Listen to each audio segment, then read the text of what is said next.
You asked for it. Here it is. It's a podcast from Apathetic Enthusiasm.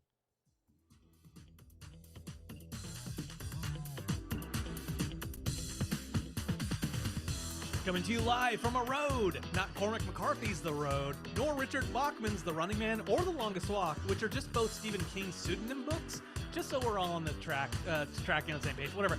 Anyways, there's a road, and we're on it together. It's Internet for IRSS, an unofficial Rick and Morty podcast. Check us out. Check us out. It's an advertisement. This is an advertisement for our show. We're hello, everybody. I'm Travis. I'm Brandon. Hey, you want to check out some Rick and Morty stuff? Check out Interdimensional RSS, the unofficial Rick and Morty podcast, on every single podcast app you can find. I'm talking Spotify. I'm talking about Apple Podcasts. I'm talking about Podcatcher, Podbean, Stitcher. You want Pandora? I think we're on Pandora. iHeartRadio? Sure. And you know what? Coming soon, Twitter podcast. Yeah, that potentially may be a thing. Also, streaming live on Twitch and over on YouTube for the video fans. While Brandon finishes his dinner, I'm gonna say welcome to everybody to this very special episode of Interdimensional RSS, where we are on the road to season 6. That's right, season 6 of Rick and Morty, as of this recording, is less than 1 week away, and we're gonna talk all about that in this episode. But first, if you are new here and you want to follow along, you can follow us all over the internet, over on Twitter at Rick and Morty Pod, Facebook.com/ Rick and Morty Podcast. You can also follow us on Instagram at Rick and Morty Podcast, or send us an email, rickandmortypodcast@gmail.com. You can find us all over the web, over on Reddit at the official subreddit, rickandmorty.reddit.com, or our subreddit, rickandmortypodcast.reddit.com. And then go to Rick and Morty Pod if you want to get our website with every episode of this podcast and much more. As I mentioned, we are streaming live on Twitch, twitch.tv/apathetic enthusiasm, or go join lots of people over at youtube.com/apathetic enthusiasm who just checked out our last episode. If you're new here, thank you. Make sure to subscribe so that you can make sure you get all the new videos and stuff. Brandon's hiding behind his mic, and it is not at all distracting, not one bit. Finally, you can support this podcast directly over at patreon.com/apathetic enthusiasm. Thanks to all the patrons who continue to support the podcast. Brandon, how was dinner? Dinner was fantastic. I had plenty of time. I enjoyed it. What I had, really savored the flavors. A very distinct flavor profile of this pizza place. Mixed, with the olives and the tomatoes and the peppers and some onion on there. Were they heirloom tomatoes? They're pretty old. Yeah. Okay. Family heirloom tomatoes. Anyway, well, we do have a ton to talk about. It has been an exciting week with lots of different things going on. So the best and really the only way for us to break it all down is in a little segment we like to call Semi-Pertinent News. Pizza.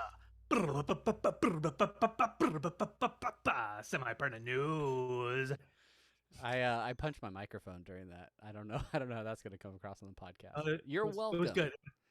It adds bass. It adds bass to the. All right. Yeah. Well, yeah. Welcome to Semi-Pertinent News. Couple of news stories that we need to get into.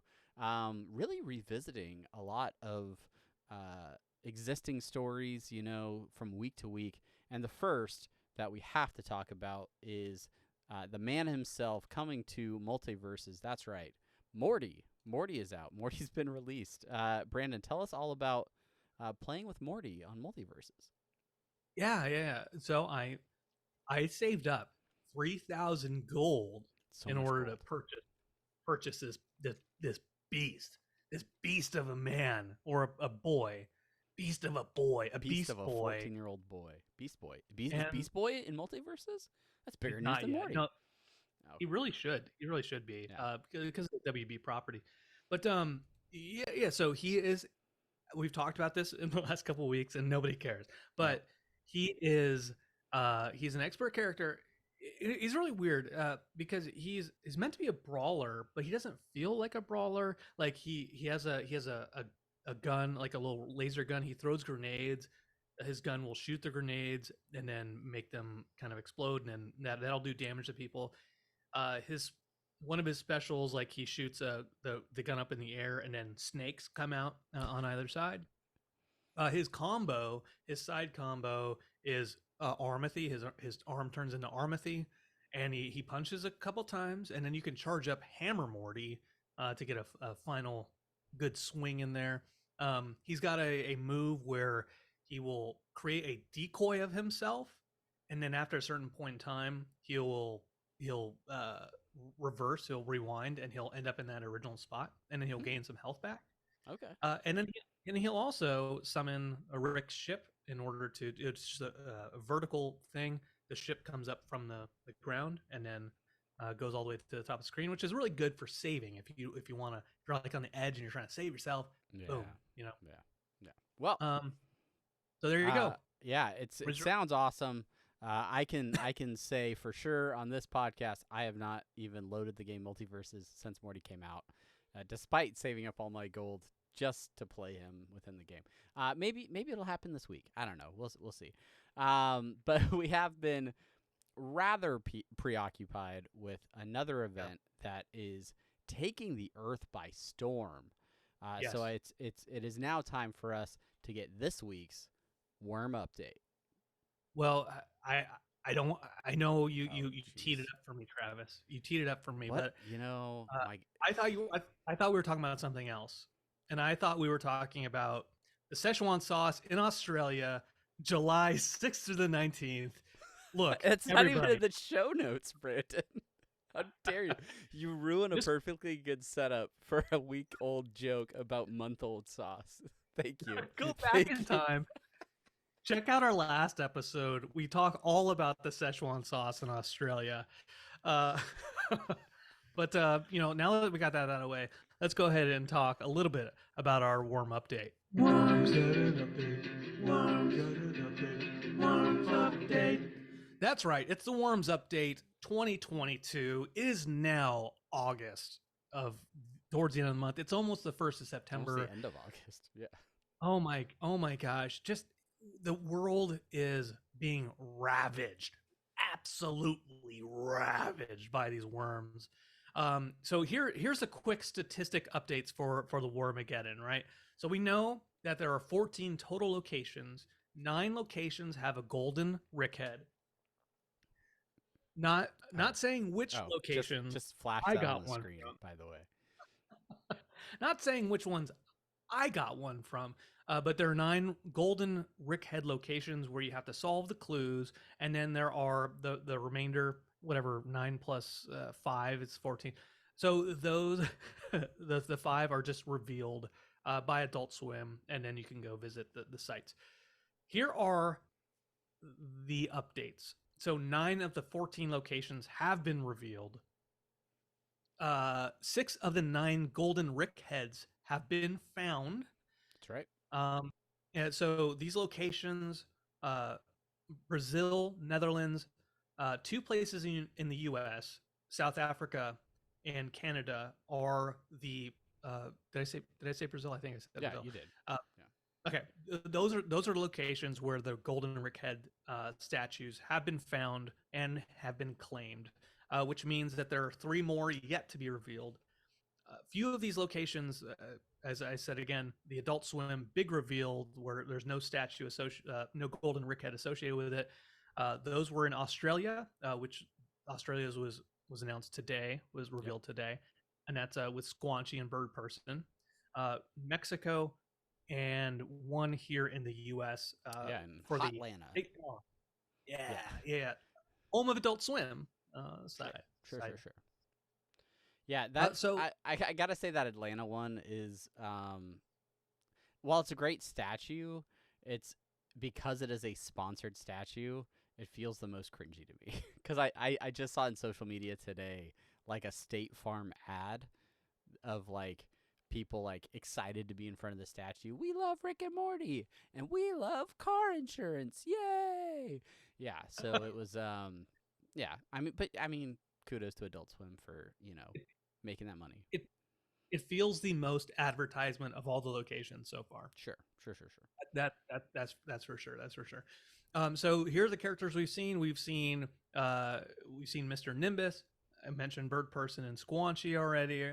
Mr. Goldenfold, Mr. Poopy Butthole, Rick, Beth, Galactus, Jaguar. Jaguar was out there with Goldenfold. Jaguar, Tiny Rick. yeah. And Jake, so shout out Jake from State Farm. yeah, the famous Rick and Morty character Jake from State Farm. Yeah, but there was Gluty with an app, so that's right. that's good. Yeah, that's good. That's good. So there's just a few locations remaining. A few of those golden Rick heads. I'm kind of hoping that they're not in the U.S.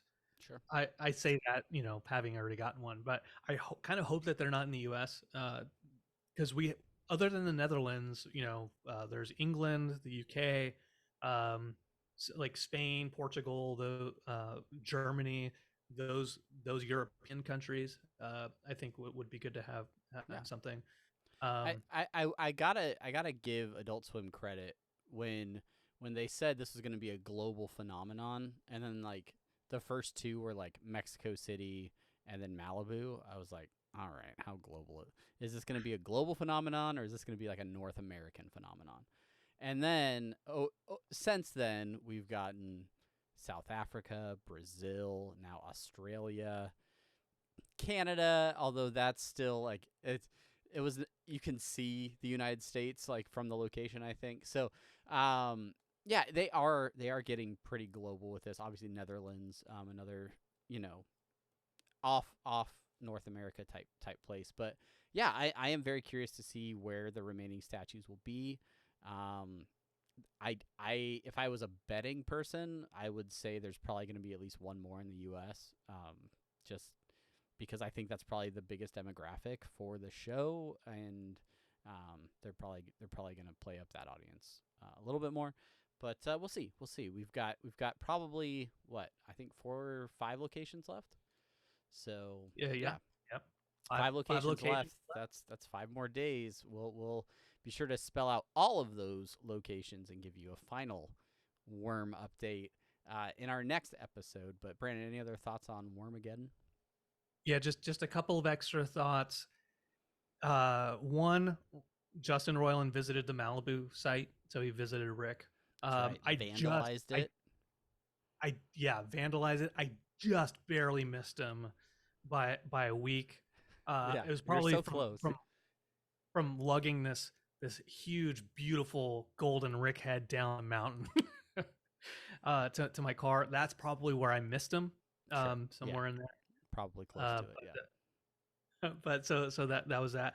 But here's the other thing. This is important for me, Travis. Is I'm starting my own collection, and my collection is I am reaching out to all the golden Rickhead collectors and following them on social media, trying to just start a dialogue. Here's what I consider it. Golden Rickhead. If I get any feedback from them, I consider them collected. And so far, I have collected 5 of the 9 golden Rickhead collectors. Wow. You're going to start your own regular council of golden Rickheads. It's going to be real special. That's me. I'm lacking Martin from the Netherlands so far. Mary, she was the one that got it down in Brazil. Henning, Michael, and Stephen Michael, which I say Stephen Michael just because his last name is Michael, but then the guy before him, his actual name is Michael. Anyways, I have contacted them. We're all best friends. You all meet up once a year for your secret society meetings of the Golden Rickheads. Yeah. Congratulations. Sure. Yeah, we're so proud of you. And we'll hear more about your Rickhead a little bit later in the show. But for now, let's move on to another feature in semi-pertinent news, which is the Reddit post of the week. That's right, the Reddit post of the week. So this Reddit post of the week is brought to you by user national-pi national 4457, which I don't know if that's like the code for the type of pie. Like, does it say what country it's from? Like, what is there a country code there? I think it's best not to overthink it, Morty. Just it's probably randomly generated, if I'm being honest. That's fair. That's fair. But if any sleuths out there are wondering, please let us know. Okay, so they put a post out there. What are the odds Rick removed this memory? And it is a memory of Morty in the bathroom with King Jellybean, which is we talked about this I think a couple weeks ago about that being one of the darkest jokes of the show. Yeah.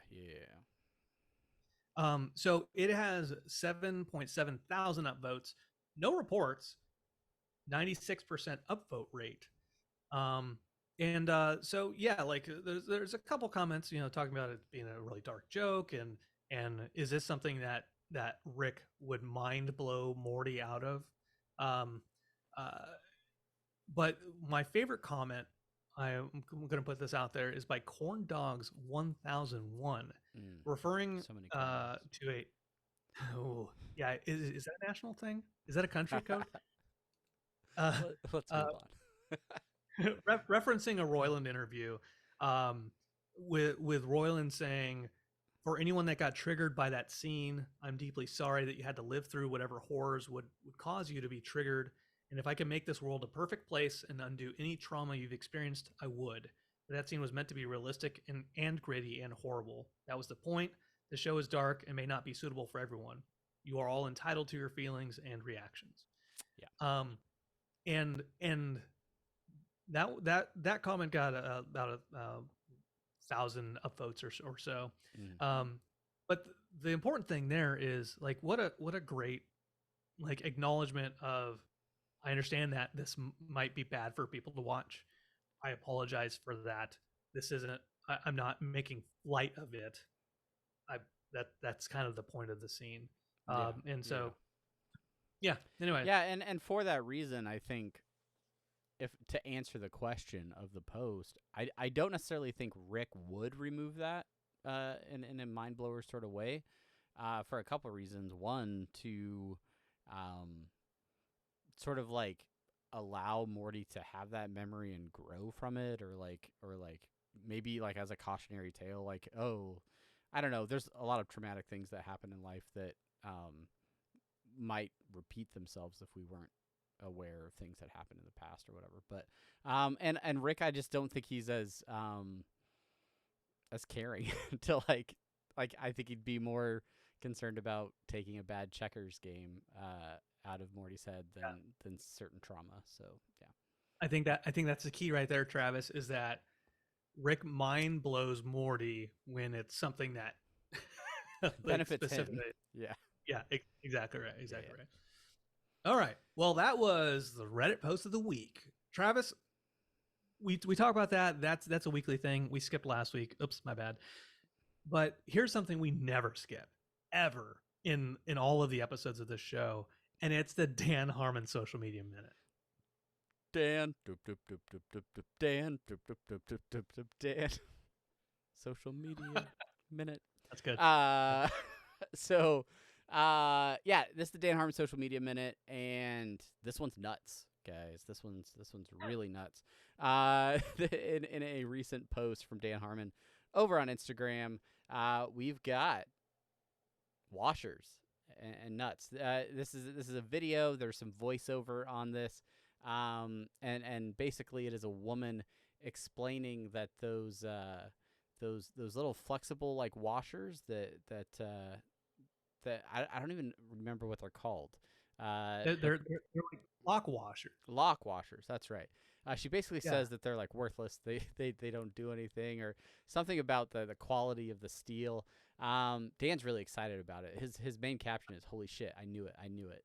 And then he, outside of Brandon commenting that this changes everything, there's a longer comment about the other thing that this video taught me is that hardware store screws are made of soft carbonized steel and have like 1/3 the strength of heat treated alloy steel screws. And then it goes on and on to talk and rant more about hardware stores and how you shouldn't trust hardware stores and it's intense. I feel like Dan is I mean, credit to Dan. He's really poured himself into woodworking. He's currently building like a home office with a brand new desk and all this modular furniture. He's doing a great job. But yeah, I think he gets really excited about the little things and lots of woodworking YouTube as well. So if you want to, if you I'm just saying that those damn little things, I mean, it's a revelation. Like for like IKEA furniture, you get those little lock washers and you're like, I guess it makes sense that these would do something. Like it's tightening the nut. Like you tighten the nut, but then like it pushes against the nut to where it wants to stay or something. I'm like, but now I don't need to use them. my thought is, and maybe I'm using these completely wrong, but I always like tighten it until those things flatten out, and then I know that I've tightened it sufficiently. Yeah. Yeah. Well, yeah. But the idea is that it's because it's tension the other way is that the nut stays there and doesn't want to wiggle loose. That's the idea about Sure. It's probably all BS, but it doesn't matter because this is the road to season 6, and we have lots more to talk about. So if you want to follow Dan Harmon, head to Instagram. He's at Dan Harmon. He doesn't need our help. He knows what he's doing out there. And this has been semi-pertinent news. If you have a news story, a relevant post, or something else Rick and Morty related that you feel like we should cover on an upcoming episode, send us a note, hit us up on Twitter, or send us an email. And yeah, we'll check it out. Maybe we'll feature it in a future episode. All right, Brandon. The time has come. It is now time for us to get all sorts of hype. The story train is leaving the station, and it is now time for the main thing. Main thing.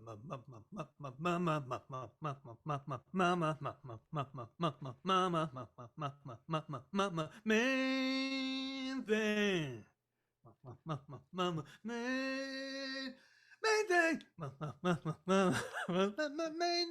thing. Main thing. And there we go. It's a main thing. That's yeah. I always associate that song with Spy Hunter, the classic arcade game or game on the Nintendo Entertainment System. So the main thing, we're the road to season 6. Maybe that's why I chose that song. Look, here's our bronopsis. We haven't been doing these. I write them out every week. Haven't been doing them, but oh, bruh, getting that season 6 on. Our synopsis. Season 6 is almost upon us. So here's what we wanted to do, everybody. We wanted to look back a little bit at the history of Rick and Morty. Not too far back. We want to look at season 5 specifically. That's where a lot of the revelations have come in.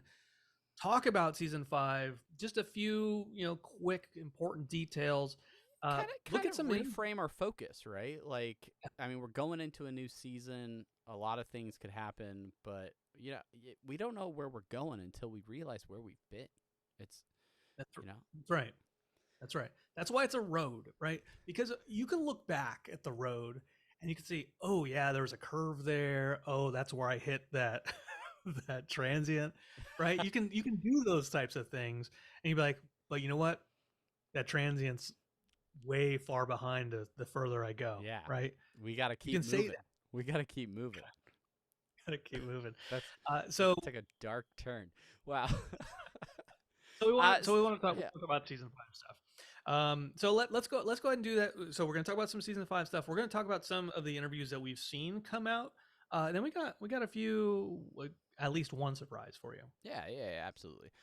So looking back at the end of season 5, and let's be honest, season 5 was an outlier of a season, right? If you were on the message boards, if you're watching the week to week responses like we were, not everybody loved season 5 as it was coming out. I feel like I've revisited season 5 several times since last year, and realistically, the majority of those episodes I think are really quality episodes. I think that there's some great writing in it, some great animation.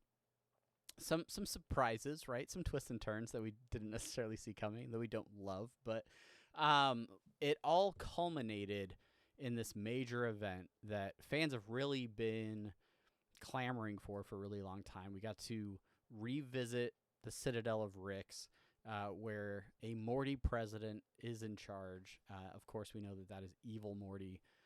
There's a lot of meta commentary in there, right, where we learn about Rick's past and the building of the Citadel, as well as the central finite curve, which we see is destroyed at the end of season 5. I mean, we talk about it a lot, the CFC being destroyed, right? We've referenced it through several episodes since season 6 ended. But I don't know, do you feel like there's anything there that really cues up season 6 for, I don't know, anything important? That's a great question. I I feel? I just wanted to stop talking. Yeah, no. I mean, I guess no. Let's rehash and say that it's not a great question. It's a very generic, safe question to ask, and I will answer it. Thanks. But just know that you're not going to get the best of me because the quality of the question left little to.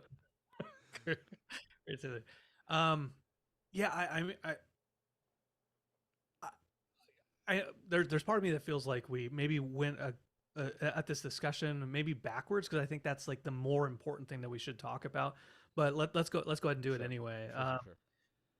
I think that like that those revelations towards the end, like it opened up the canonization, the serialization of the show, more so.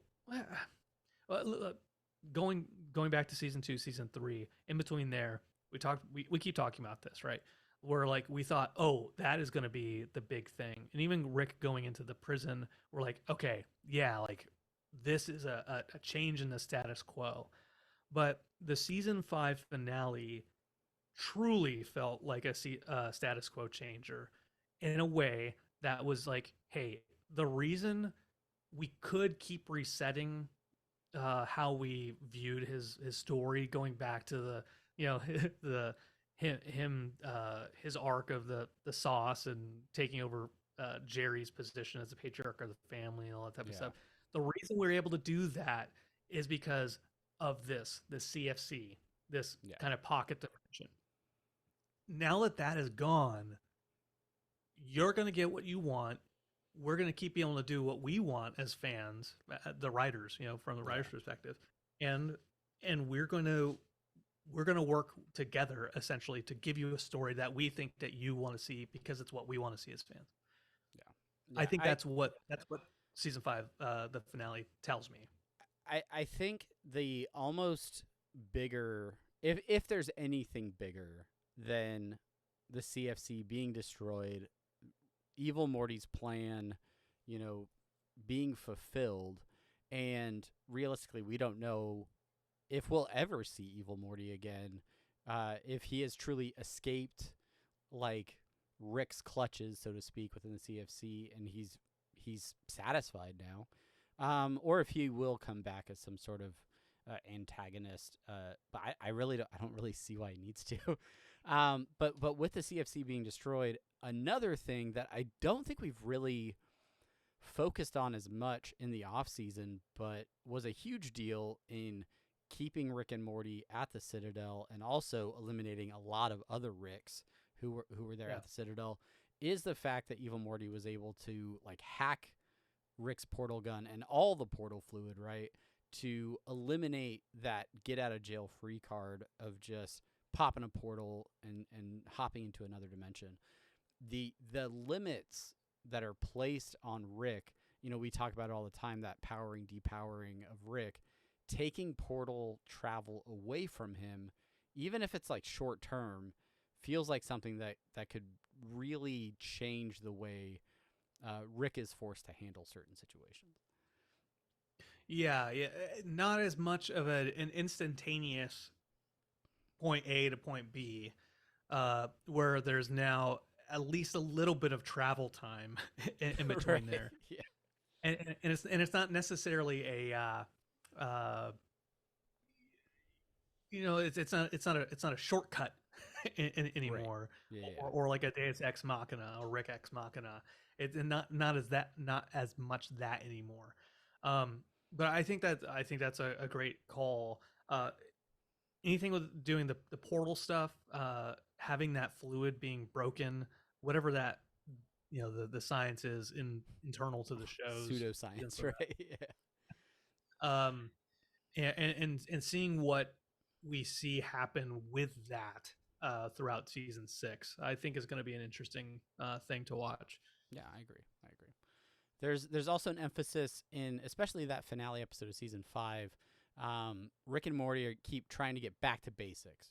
Simple one-off adventures is what they keep referring to, even though the entire episode is full of canon and all these epic moments that tie long story threads together. I am hopeful that there is a good balance throughout season 6 and moving forward even into other seasons of being able to get back to basics with some simple adventures, right? And I think they can do those adventures and still tie in all of the other canon lore type things that they've been building on now in these later seasons.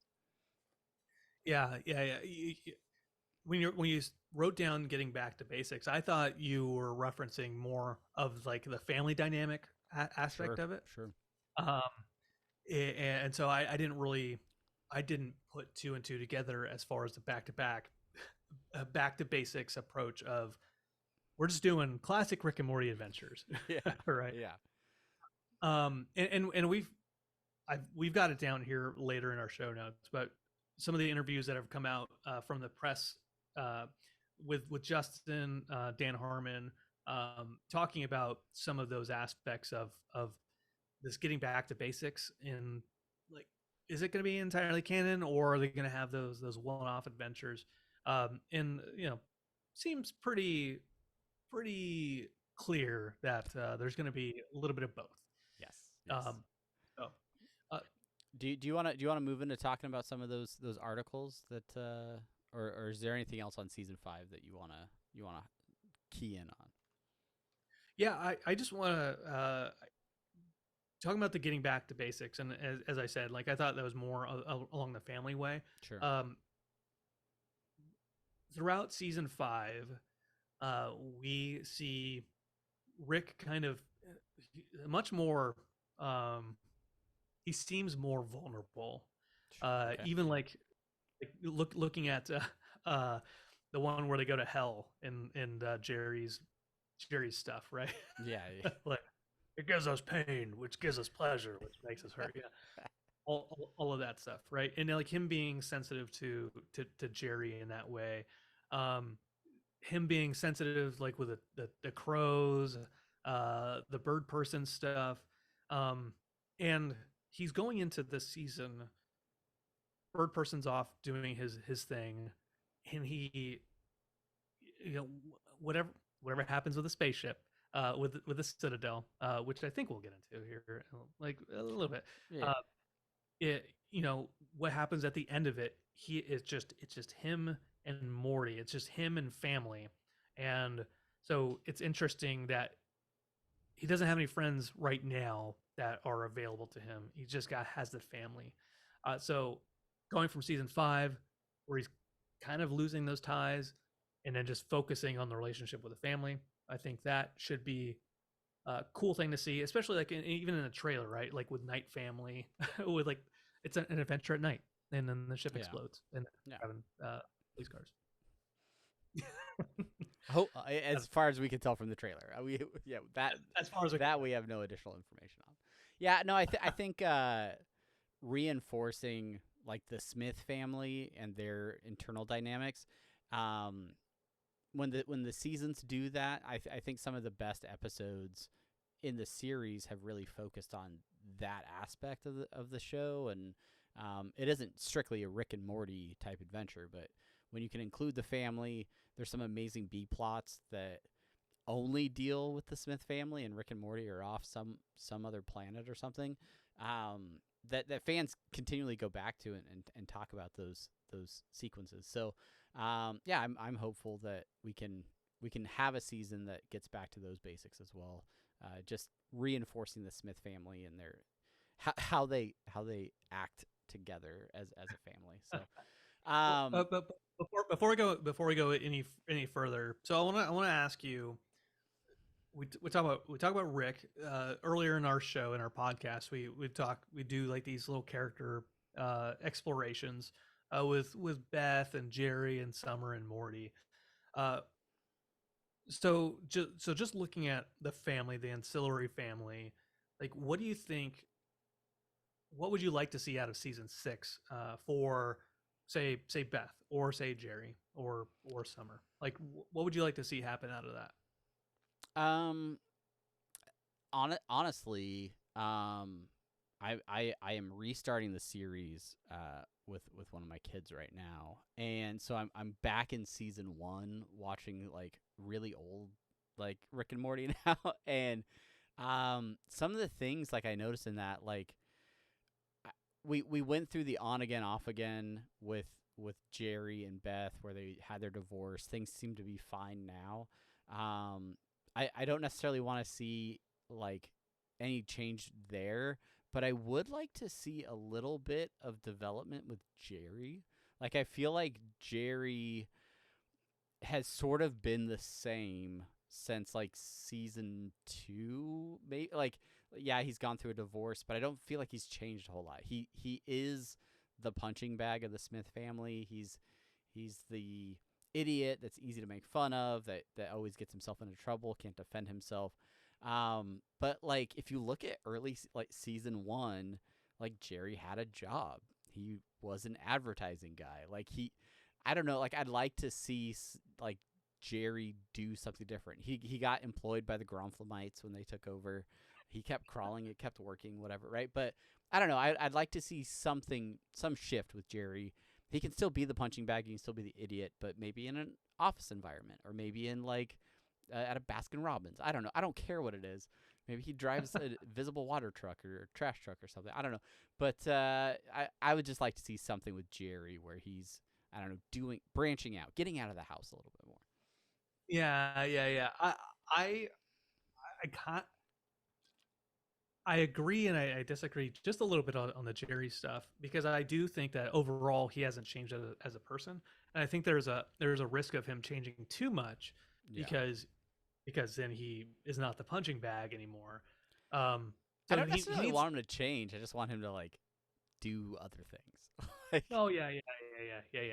I'm just like from the perspective of he has to undercut every bit of progression of his character with some kind of deprecation, yeah, or yeah, even if he's changing as a character or growing as a character, I should say growing as a character, he, it's immediately undercut by another gag, um, yeah. and and so like we've seen bits where he has confidence, where it's like, oh, he is growing, say like the marriage counseling episode where he's like, oh, okay, all right.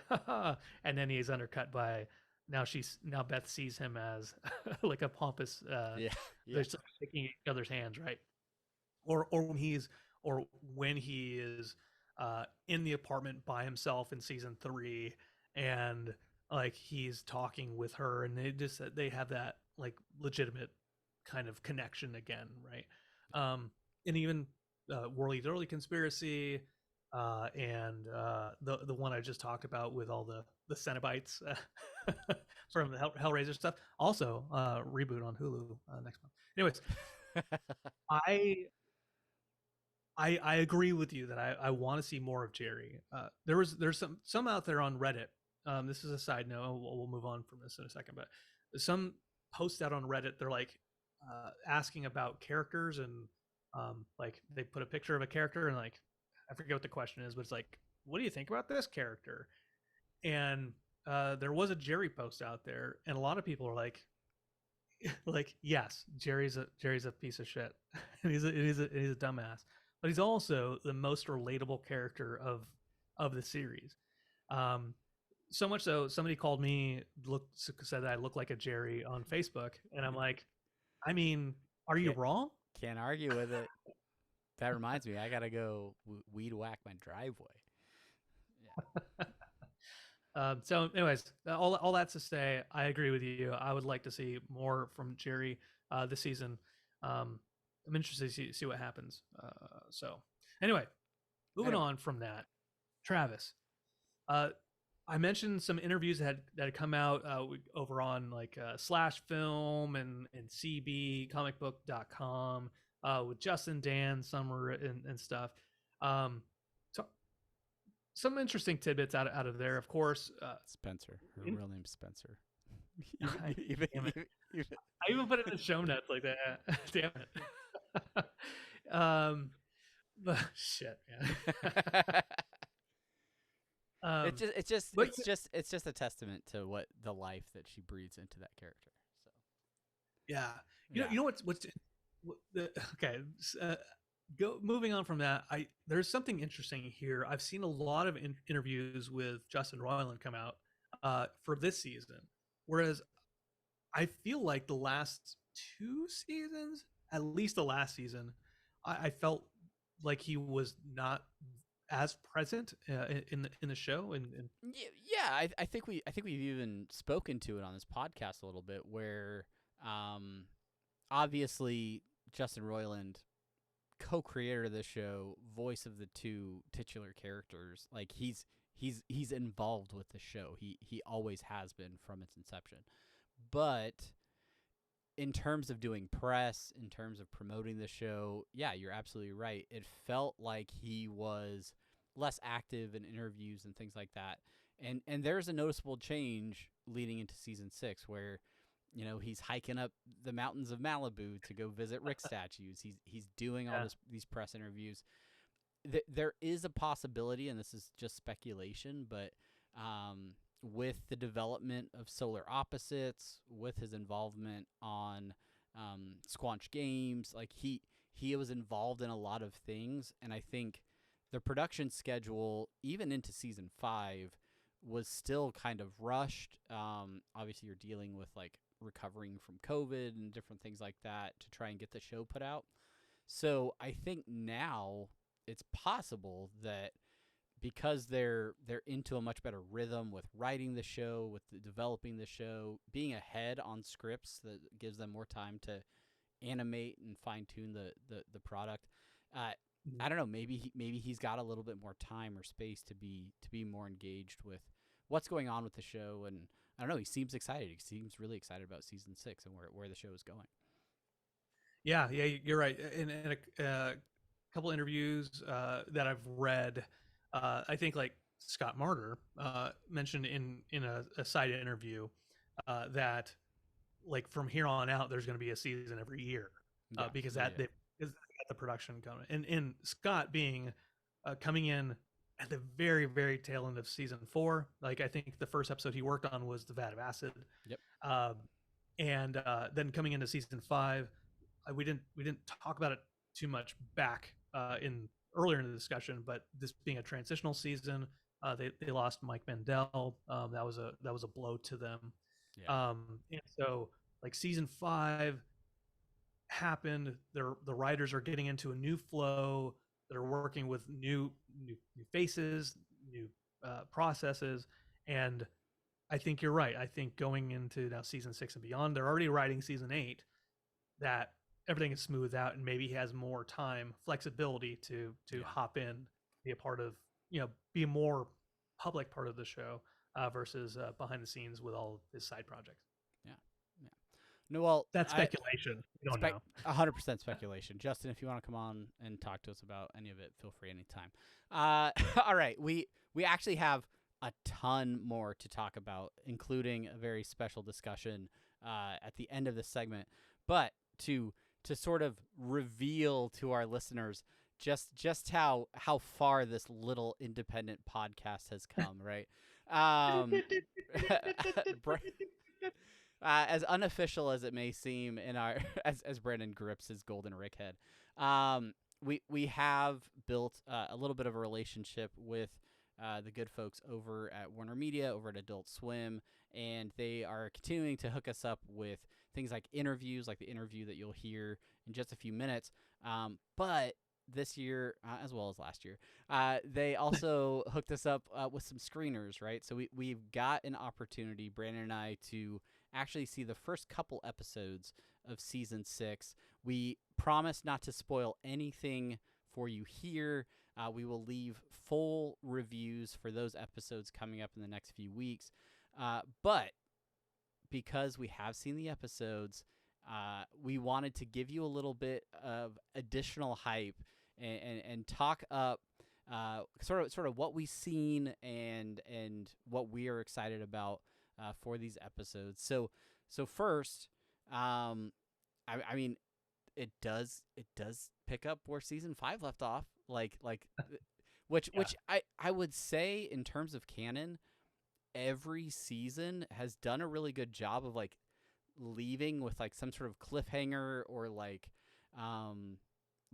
weird thing that happens, and then they tie the next season right into that, right? Whether that's freezing time for a house party that they then have to recover from before Beth and Jerry, before they unfreeze time, and or Rick's in a intergalactic prison, and then he breaks out in the new season. They're really good about tying those together, and I feel like they've done a really good job of doing that again with season 6. Yeah, for sure. We talked about in between 2 and 3 and how the premiere of season 3 kind of said, "Oh, okay, cool, we're continuing on," but now, sorry, I stop a little bit to say at the end of that, then Rick does that kind of a callback to the pilot ending. That's his new arc and the Szechuan right. sausage. Yeah. But it felt like, okay, so it's status quo. We're changing it. We're starting over again, and we don't actually care about all this Federation stuff. Yeah. What I'll say about the premiere of season 6 is it continues on from the events of the season 5 finale, but it doesn't leave us with the sense that we're foregoing any kind of canon or serialization.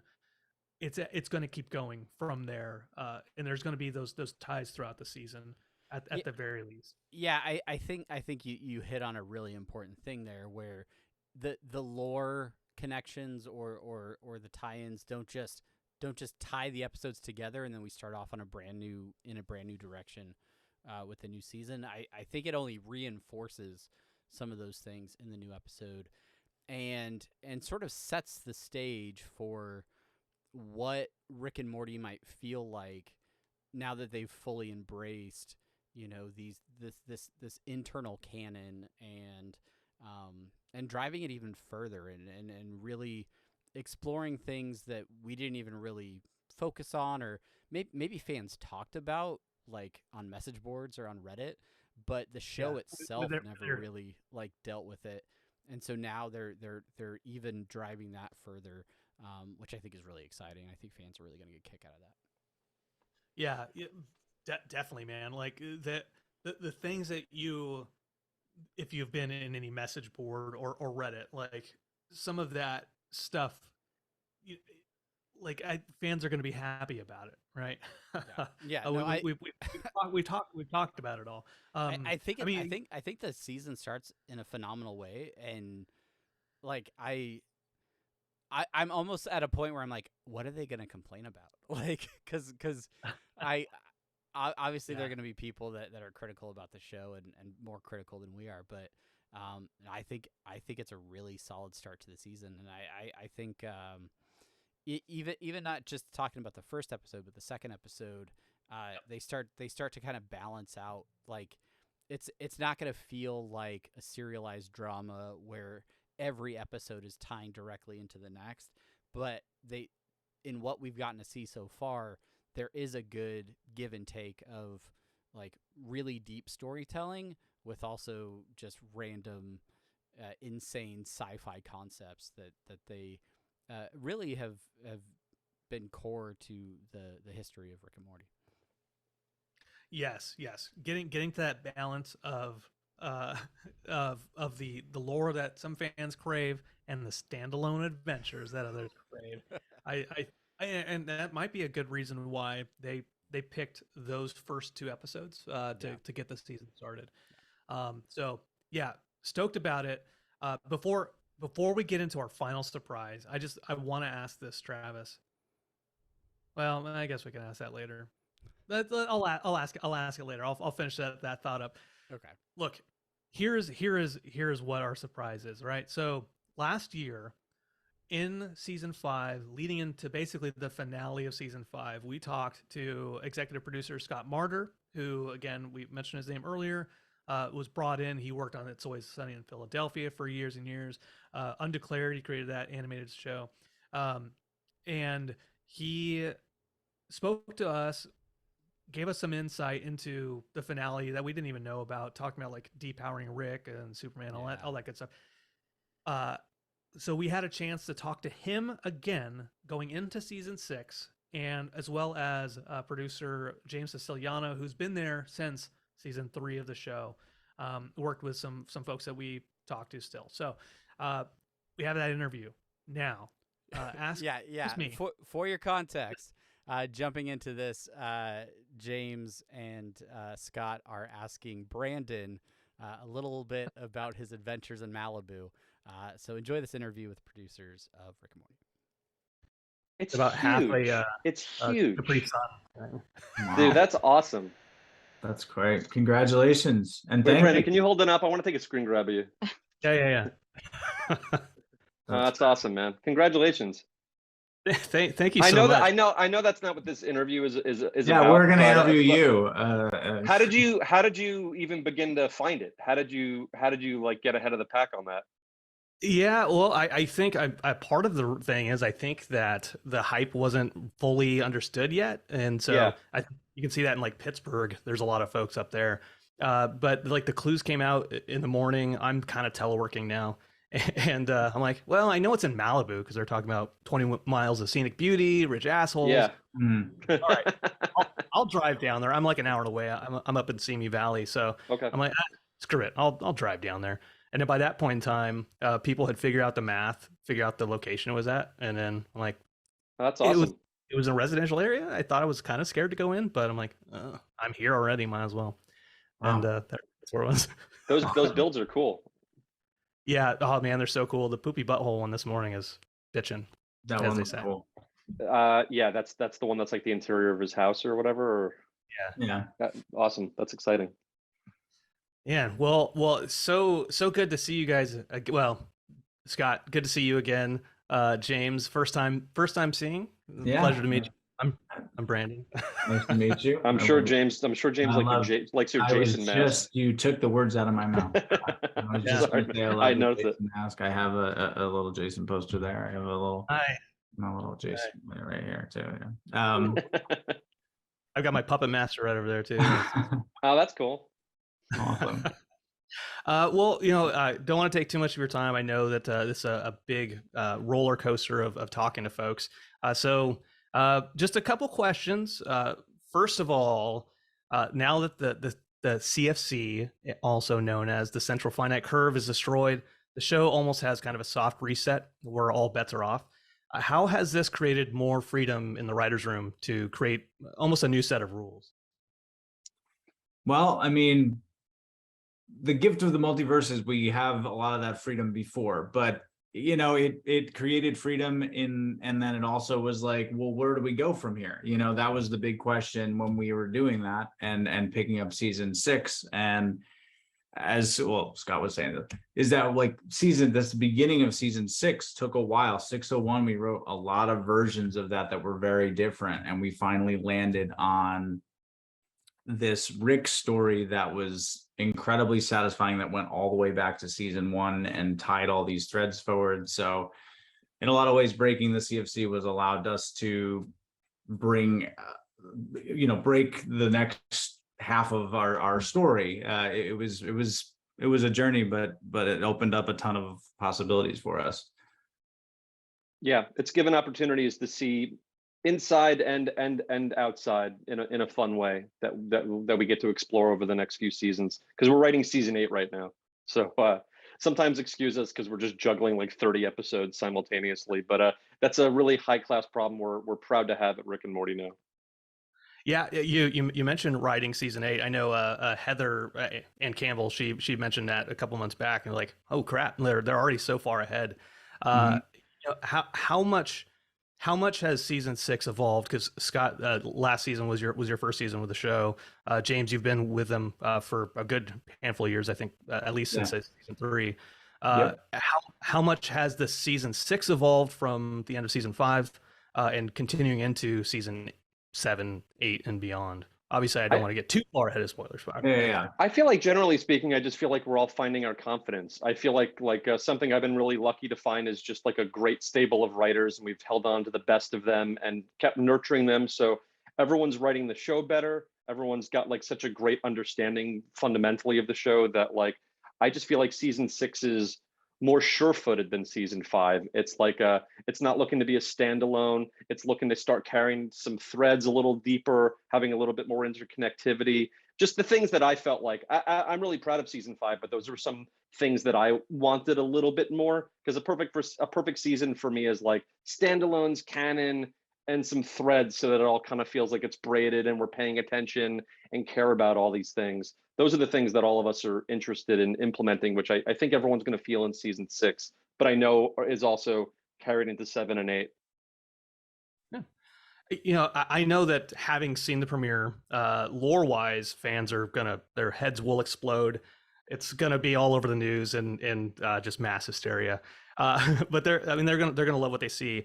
What should fans expect when it comes to this fairly new emphasis on a canon way ahead versus simple one-off in and out adventures?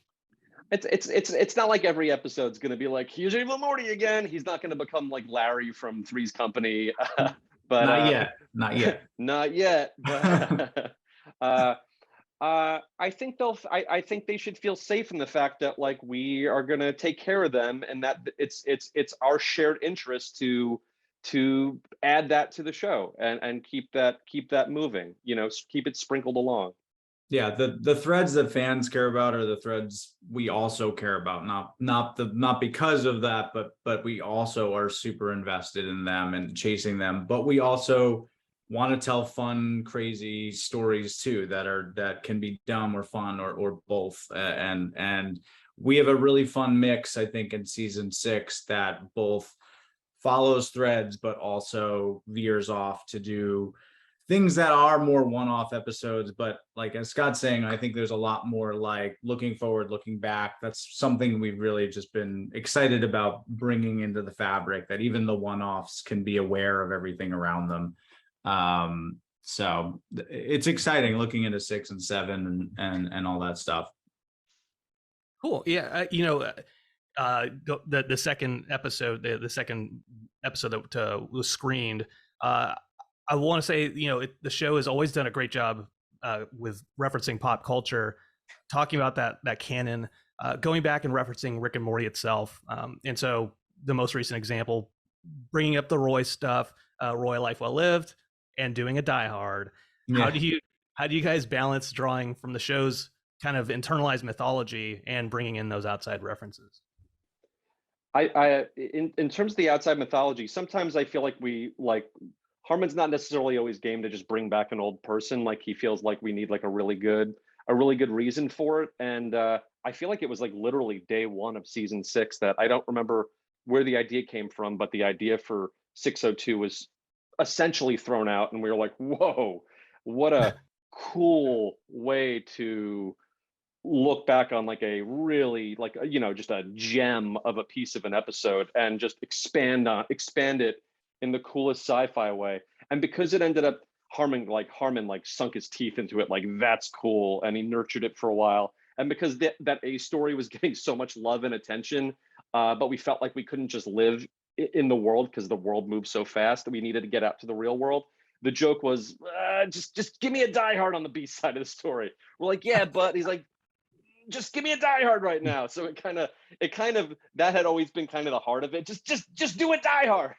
And that effectively ended up being kind of what Summer was told in the same sort of flippant way. Just do a Die Hard. And then we found more of the game of it, that she didn't know what Die Hard was, which is what really started making it funny. And yeah, it all married together really well. I mean, really, really proud of that one. Great. All right, I hit my 920. One final question. This is just for Travis and me. Sure. If portal travel is broken, does that mean interdimensional cable is broken too? All right. Well, You know, yeah. I don't think we can say anything, but I would say maybe not necessarily. I don't know. It's the multiverse. Anything's possible. All right. I never asked for spoilers, but that's just the question that's swimming through our favorite episodes head. So yeah, this new season's got some all-time classics. You're going to be very fulfilled. Yeah. We're very, very stoked. We thank you so much for both of your times. Travis is stuck at work, so otherwise he'd be here. He's mad at me. Congrats on the Rickhead, dude. Yeah, man. Congrats. That's awesome. Thanks, gents. And there you go. There it is. That is our interview with the executive producers of the show. Very, very excited that they were able to take some time to join us, answer some of our questions, to answer some of the things that we've already talked about in this episode. But Brandon, I don't know, how did you feel about that episode or that interview and getting a chance to talk to those guys? I'm not the best interviewer. Actually, and what I think it is that we write down the questions, and then I look at the questions and I say, all right, I'm going to read this verbatim. And as I'm reading it verbatim, I'm like, that's the way it's worded is not great. I'm going to change stuff up on the fly. And then even though we laboriously craft the words over the course of an evening, and they're like, no, we probably didn't know what we were saying when we wrote it. But this one felt very, very pointed. We knew what we wanted to ask. The questions that we had written down, none of them were in order that I actually asked them in, but it flowed. And what's really cool is that the things that they said, that they alluded to, that they revealed. I mean, it's great to kind of have that foundational knowledge of going into season 6, going into season 7 and beyond, to hear what they're kind of working on, talking about them being fans and them wanting the show to be a success too, that story to be a success too. I mean, just from a personal standpoint, really, really cool. I mean, so you listened to it. I sent you the audio. What were some of the things that jumped out to you while listening, while watching? I don't know. I always love the transparency, to hear sort of what's going on in the writer's room. They talk about doing a Die Hard, right? In that interview, that had me in stitches when I listened to it the first time, because, just the idea that they have a really cool A plot, but they're like, I don't know what the B plot is. And Dan's just like, do a Die Hard, just do a Die Hard. And for that to turn into what fans will see in that episode, I just think is really great. So, I don't know. I cannot thank them enough for taking time to sit down with us. Hopefully we can squeeze in a few more interviews like that over the course of this season. But I mean, from here on out, it's episodes, baby. We have at least 10 episodes. We have 10 episodes. We know we have 10 episodes.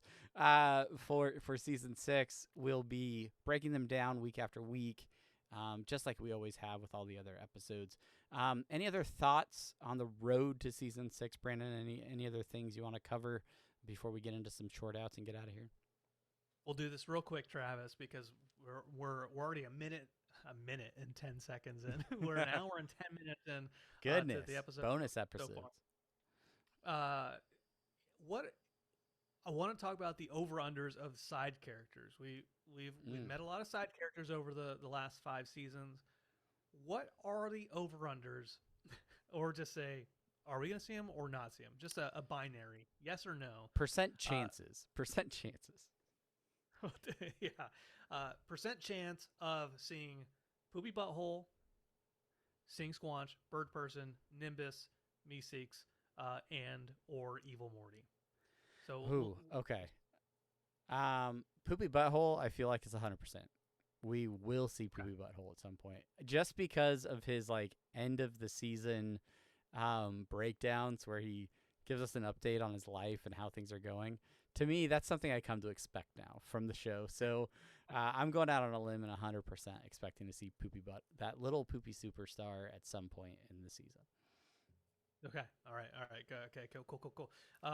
Okay. So Scary Terry Folds mentioned over on Instagram, he pointed out that of the statues for the Wormageddon stuff, Wormageddon update, that every character that had been one of the statues is alive.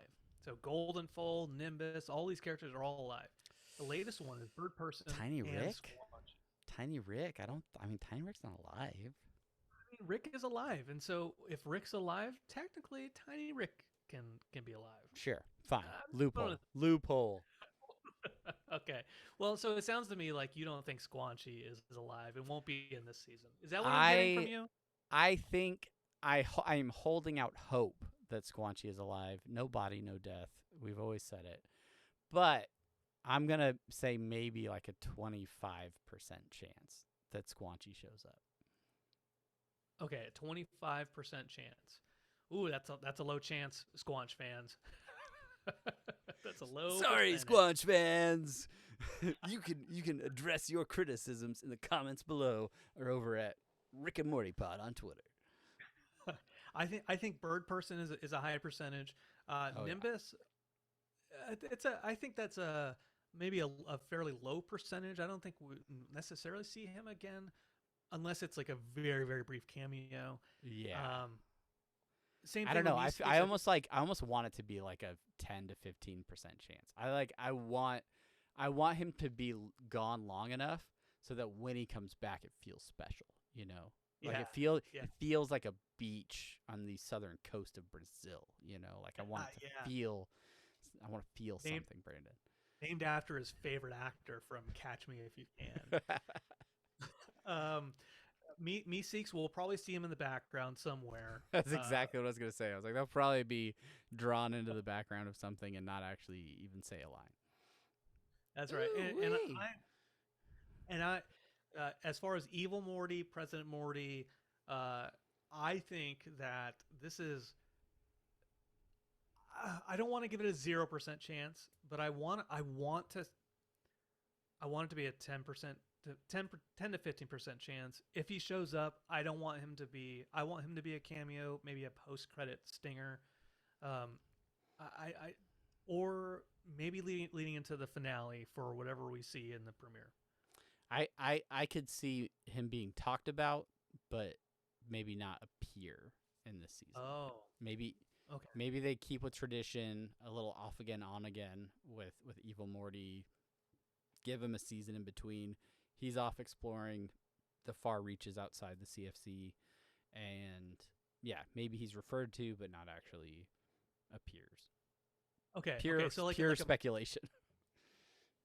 Okay. All right. So like a Morty Bechdel test, kind of like sure. They'll talk about him. It has to be two Mortys alone talking about an evil Morty, and they can't talk about any Ricks. It's the Morty test. Oh my gosh. Yeah. Right. Okay, so that's our side characters. Hey, if we see any of them, that'll be cool too. And Wormageddon doesn't count because we do see basically all of them in like the Wormageddon trailer. Yeah, they know their audience. They know who they want to see. They want fighting them big old worms. Yeah. All right, let's move on, Travis. It's our final segment of the evening. This is our listener suggestions and short outs. Over at Twitter, and I'll say also Instagram at the Dan Levy.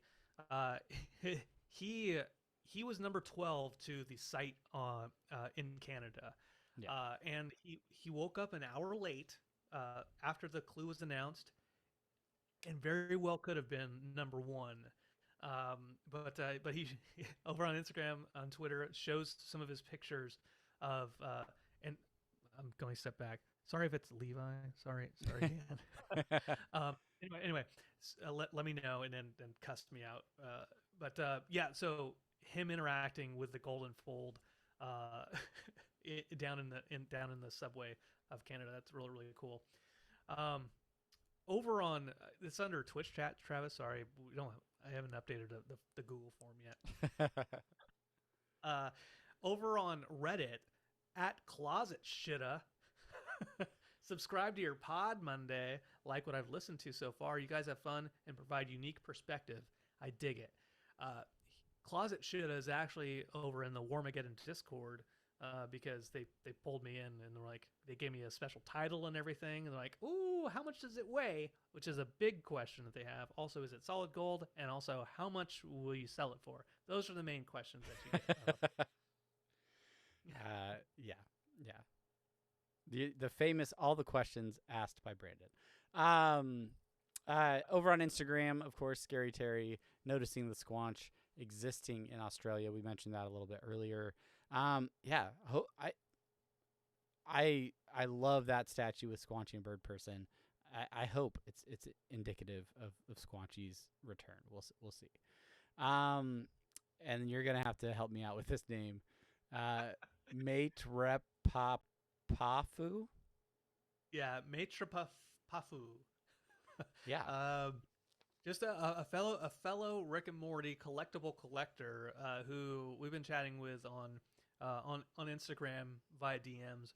Whenever a new clue from Warmageddon comes out, just sit there and talk to him. Like, I think it's here. I think it's in Brazil. I don't know where in Brazil. Maybe here, and then send coordinates. Is this who you're cheating on me with? As I'm taking screenshots of Google Maps and sending them to you. You're over here talking to Matrepapafu.